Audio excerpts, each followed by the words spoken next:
Avant de plonger dans le vif du sujet, laissez-moi vous poser une question qui pourrait bouleverser votre compréhension de la Genèse. Quand vous imaginez le Jardin d'Éden, qui, selon vous, l'a créé? La plupart des gens répondront rapidement « Dieu le Père ».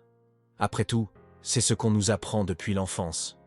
Mais si je vous disais que la Bible donne des indices qui pointent dans une direction bien différente, suivez-moi jusqu'à la fin, car aujourd'hui nous allons aborder des passages que beaucoup négligent, et votre vision de l'Éden et de son Créateur pourrait bien changer radicalement. Avant toute chose, si vous en avez assez d'entendre les mêmes versions encore et encore, si vous avez l'impression qu'on ne vous a jamais rien dit, alors faites ceci. Arrêtez-vous et cliquez sur « J'aime ». C'est le moins que vous puissiez faire pour montrer que vous voulez la vérité sans filtre. Abonnez-vous à la chaîne, car ce que vous allez entendre, vous le trouverez difficilement ailleurs. Activez la cloche de notification car chaque nouvelle vidéo est une révélation qui pourrait changer votre vision de la Bible. Et laissez un commentaire ci-dessous en indiquant de quelle ville ou de quel pays vous regardez. Ainsi, vous contribuerez à ce message auprès d'un plus grand nombre. Commençons par le fondement. Dans la Genèse, on lit « Au commencement, Dieu créa les cieux et la terre ». Simple, non? Mais le mot « Dieu » utilisé ici est « Elohim », un nom pluriel. Cela suggère déjà qu'il y a plus d'une personne agissant dans la création. Mais ce que l'on trouve dans le Nouveau Testament est encore plus surprenant.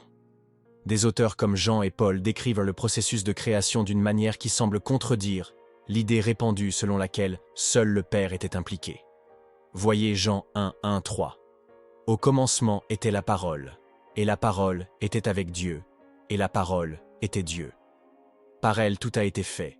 Rien de ce qui a été fait n'a été fait sans elle. » Qui est cette parole? La Bible l'identifie clairement à Jésus-Christ. Colossiens 1,16 va encore plus loin.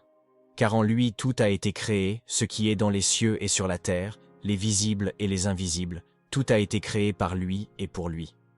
Cela nous amène à réfléchir.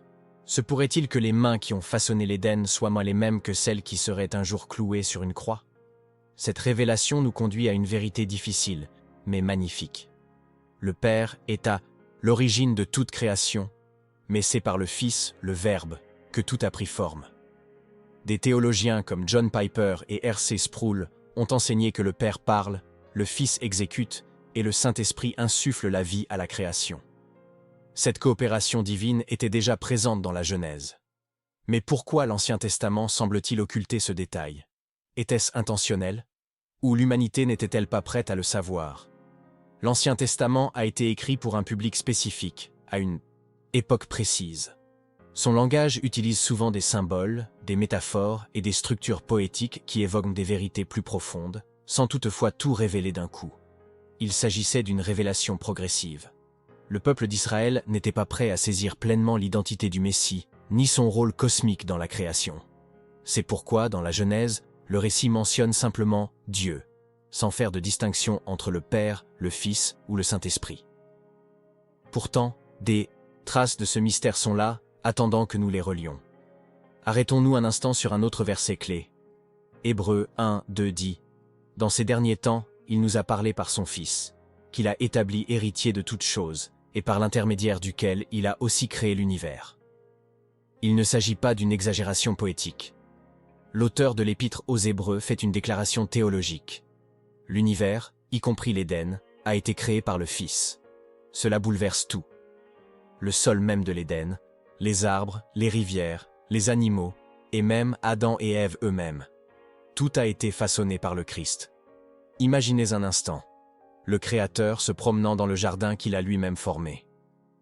Certains théologiens vont même plus loin, suggérant que chaque apparition directe de Dieu dans l'Ancien Testament, les soi-disant théophanies, était en réalité le Christ préincarné.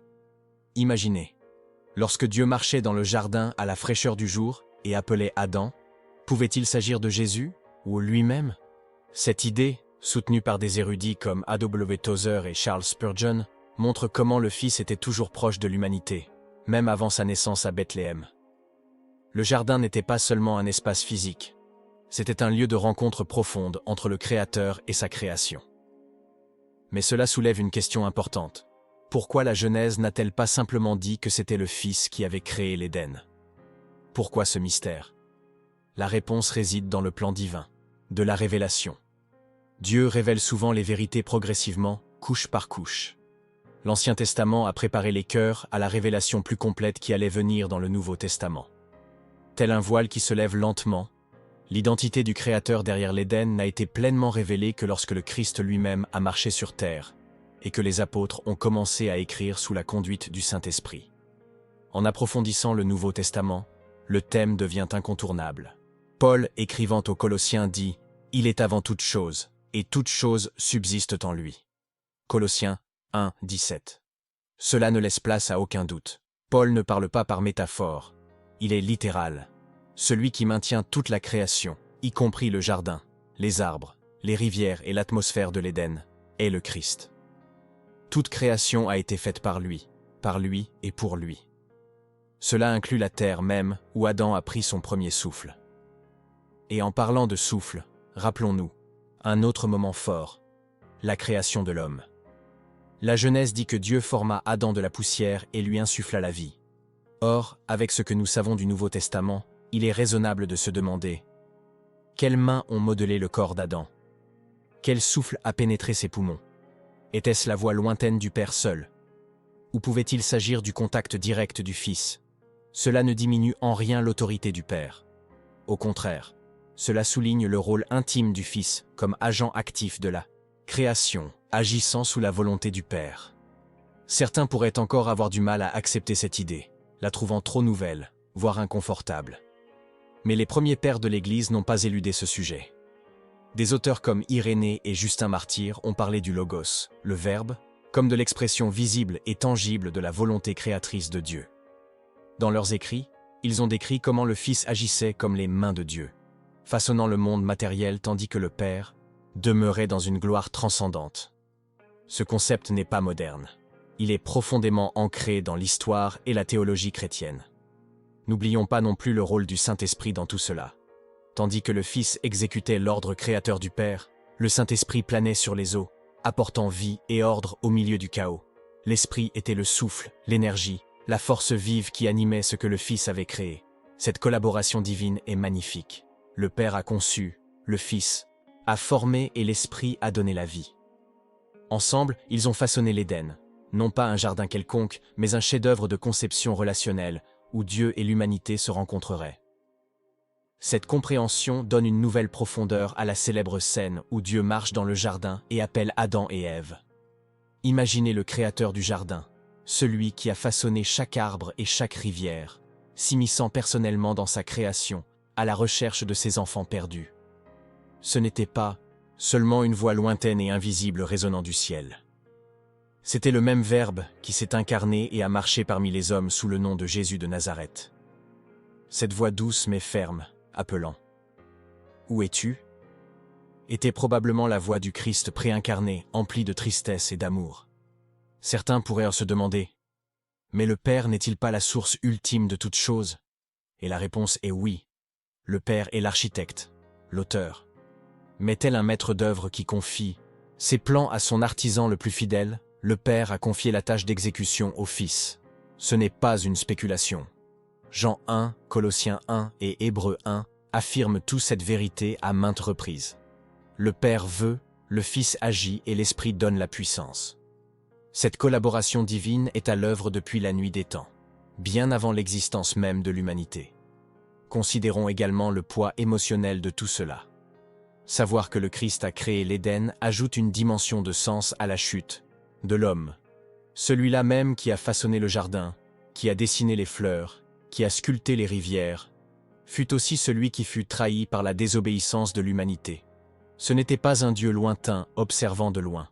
C'était le Créateur lui-même, marchant dans ce même jardin, ressentant la douleur d'une relation brisée. Ce lien nous confronte à la douleur de Dieu et au coût de la rébellion humaine. Cette vérité transforme également notre vision de la rédemption. Celui qui a créé l'Éden est celui-là même qui est allé à la croix. Les mains qui ont planté les arbres ont ensuite été transpercées de clous. Le Créateur est devenu le Rédempteur. Le jardin où la vie a commencé est devenu le premier lieu de mort spirituelle, et plus tard, un autre jardin, le jardin de Gethsémani, est devenu le lieu où Jésus a choisi d'affronter cette mort de front. L'histoire de l'Éden et celle de la croix sont plus liées qu'on ne le pense souvent. Cette révélation devrait également influencer notre façon de prier et d'interagir avec Jésus aujourd'hui. Lorsque nous lui parlons, nous ne nous adressons pas seulement à un lointain sauveur de l'époque du Nouveau Testament. Nous communiquons avec celui qui était là dès le premier souffle de la création. Celui qui a conçu l'Éden connaît votre nom, votre histoire et votre avenir. Il était là au commencement, façonnant le sol, plantant les arbres et préparant un lieu où l'humanité pourrait demeurer avec Dieu. Cela rend le rôle du Christ dans nos vies encore plus intime et profond. Il est également important de dissiper un malentendu théologique qui surgit souvent à la première écoute. Certains craignent que se concentrer sur le Christ comme créateur ne diminue le Père. Or, il n'en est rien. Au contraire, cela met en lumière l'unité de la Trinité. Le Père, le Fils et le Saint-Esprit ont œuvré en parfaite harmonie. Le Père a initié, le Fils exécuté, et l'Esprit a apporté vie et mouvement. Cette conception coopérative reflète leur amour et leur but commun qui nous sont transmis à travers chaque détail de la création. Avec le recul, nous comprenons maintenant pourquoi l'Ancien Testament a laissé ces détails cachés au grand jour. Les hommes de cette époque n'étaient pas prêts à la révélation complète de la Trinité. Ils devaient d'abord comprendre Dieu comme un avant de pouvoir saisir la complexité et la beauté de sa nature trinitaire. C'est pourquoi l'identité profonde du Créateur est restée voilée jusqu'à l'incarnation du Christ. Lorsque Jésus est venu sur terre, il a commencé à lever ce voile, révélant des vérités cachées depuis des siècles. Aujourd'hui encore, de nombreux croyants n'ont jamais appris cette perspective. Ils continuent de considérer l'Ancien et le Nouveau Testament comme des récits dissociés, avec des atmosphères différentes ou des versions différentes de Dieu. Mais en réalité, c'est le même Dieu qui œuvre de toute éternité, cohérent, aimant et pleinement impliqué. Comprendre le rôle du Christ en Éden apporte de l'unité au récit biblique. Cela montre que le Dieu qui marchait dans le jardin est le même Dieu qui marche avec nous aujourd'hui, offrant la rédemption et la vie éternelle. L'un des plus beaux aspects de cette révélation est la façon dont elle révèle le cœur du Christ envers la création. L'Éden n'était pas un simple projet. C'était un lieu soigneusement façonné par des mains aimantes. Chaque fleur, chaque ruisseau, chaque animal était conçu avec un but et une beauté. Quand nous lisons que Dieu vit tout ce qu'il avait créé et le qualifia de « très bon », nous comprenons maintenant que c'est Jésus lui-même, le Verbe fait chair, qui contempla son œuvre avec satisfaction. Cela prend un sens nouveau lorsque nous le voyons plus tard guérir les malades et apaiser les tempêtes. Il avait autorité sur la création parce qu'il en était le créateur. Prenons maintenant un moment pour réfléchir au symbolisme de l'Éden et à son lien avec la mission du Christ sur terre. L'Éden devait être une demeure où l'humanité et Dieu pourraient cheminer ensemble dans la paix et l'intimité. Mais le péché a brisé cette relation.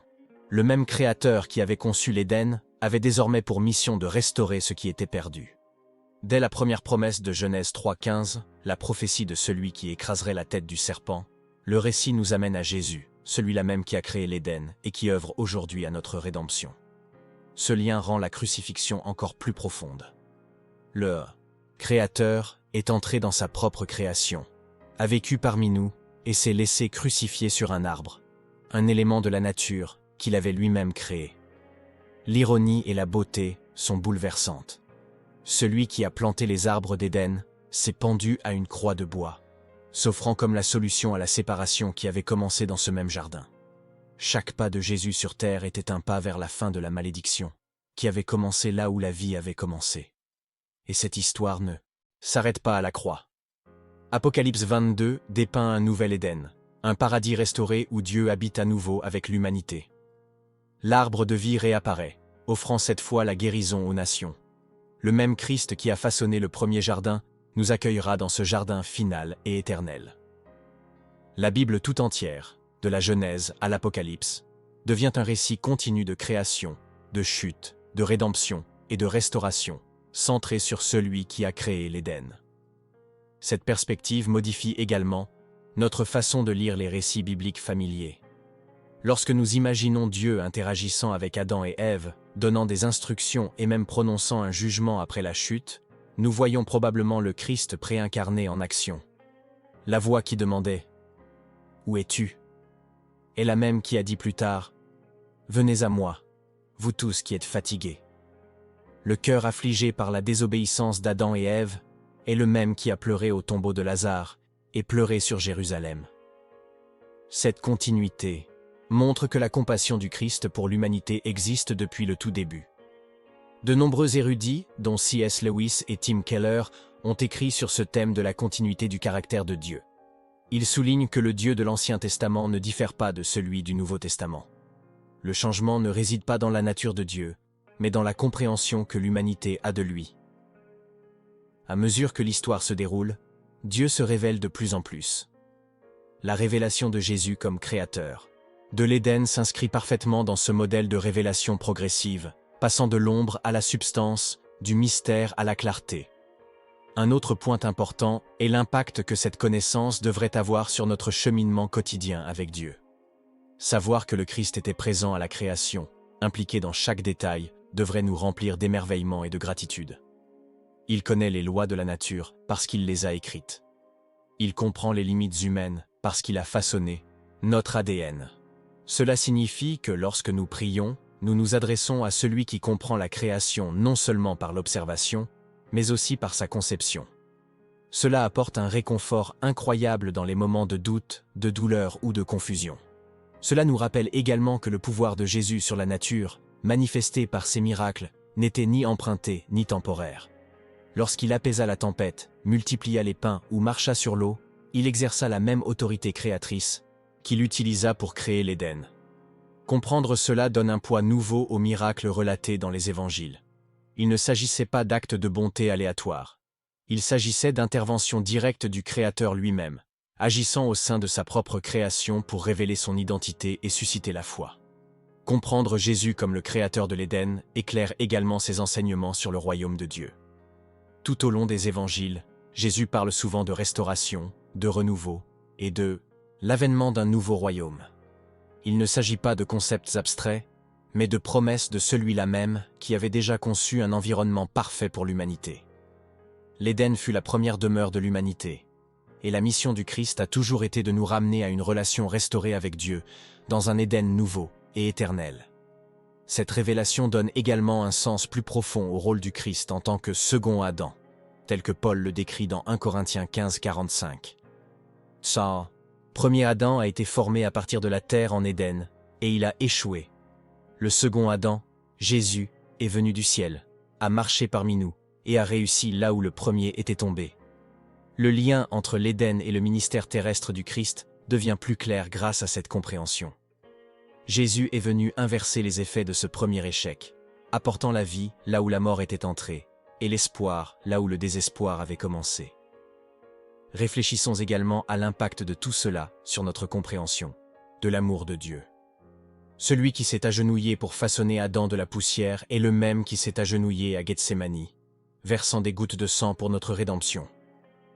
Celui qui a planté les arbres d'Éden est le même qui a porté une croix de bois dans les rues de Jérusalem. Cet engagement personnel dans la création et le salut montre que l'amour de Dieu n'est ni distant ni théorique. Il est concret, il est sacrificiel et il est actif depuis la nuit des temps.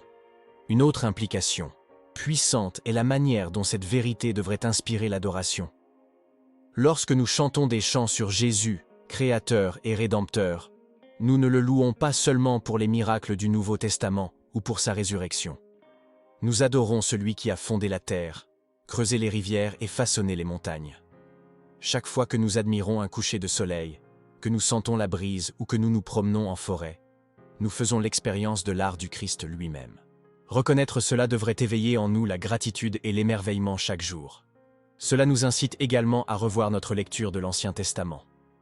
Chaque fois que le texte fait référence à Dieu marchant, parlant ou apparaissant sous une forme physique, nous devrions nous arrêter et nous demander « Aurait-il pu s'agir du Christ préincarné ?»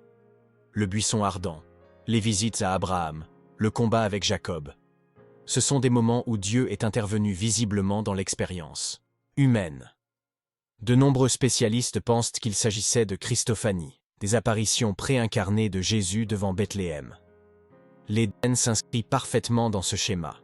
Comprendre cela approfondit également le sens de l'invitation du Christ à l'intimité. Le Dieu qui marchait en Éden marche encore avec nous aujourd'hui. Il nous appelle par notre nom, tout comme il a appelé Adam. Mais maintenant, par le Saint-Esprit, cette présence est encore plus proche. N'étant plus confiné à un jardin spécifique, son esprit demeure en nous. La séparation causée par le péché en Éden a été comblée par le même Créateur qui a formé l'humanité à partir de la poussière. Ce lien entre l'Éden et la Pentecôte dresse un magnifique tableau de la restauration. Il faut aussi comprendre que l'histoire n'est pas terminée. L'Apocalypse décrit un avenir où Dieu habitera à nouveau avec l'humanité dans un paradis restauré. L'arbre de vie, perdu après l'Éden, réapparaîtra. Le fleuve de vie coulera à nouveau. Le même Jésus qui a créé le premier Éden accueillera son peuple dans ce nouveau jardin éternel. Cette continuité, de la Genèse à l'Apocalypse, témoigne du projet inébranlable de Dieu d'habiter face à face avec sa création. Et maintenant, la question peut-être la plus personnelle de toutes, comment cette connaissance change-t-elle votre vision de Jésus? Il est non seulement votre sauveur, mais aussi votre créateur. Celui qui a créé le premier jardin cherche à établir une relation avec vous depuis le tout début. Les mains qui ont façonné l'Éden sont les mêmes que celles qui se tendent vers vous aujourd'hui. Il vous invite à marcher à nouveau avec lui, tout comme il a marché autrefois avec Adam et Ève, vous offrant la restauration, l'amour et la vie éternelle. Alors, la prochaine fois que vous lirez l'histoire de l'Éden, arrêtez-vous et pensez aux mains qui l'ont façonné.